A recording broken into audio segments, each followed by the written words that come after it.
Dr. Cress Welsing, give us the benefit of your theory, please.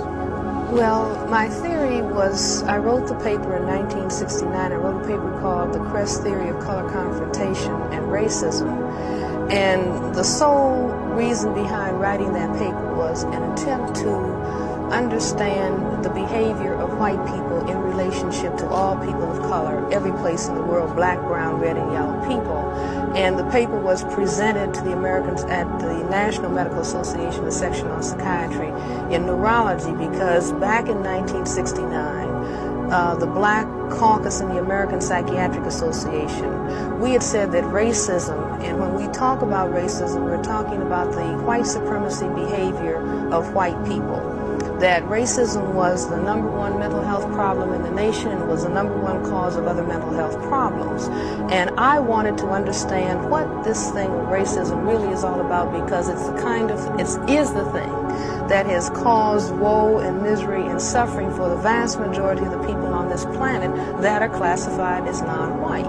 And in my attempt to understand why the necessity of white people to keep saying that white is superior and that the condition of non-white is inferior, and the more I thought about it, in conjunction with an idea that a friend of mine had, that racism was a worldwide behavioral system for the maintenance of white supremacy by a small minority of people, I put those ideas together with what we know about genetics, what we know about the condition of skin whiteness itself. The condition of skin whiteness is the genetic inability to produce skin pigment called melanin. This is a genetic recessive trait.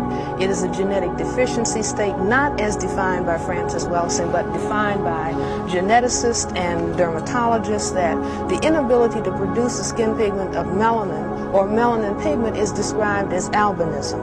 And I think that white people, even though most white people are not consciously understanding their problem in genetics, they are certainly aware that they are genetically dominated by people of color. That's why it was a statement, one drop of black blood makes you black, because people of color have the genetic capacity to annihilate white people.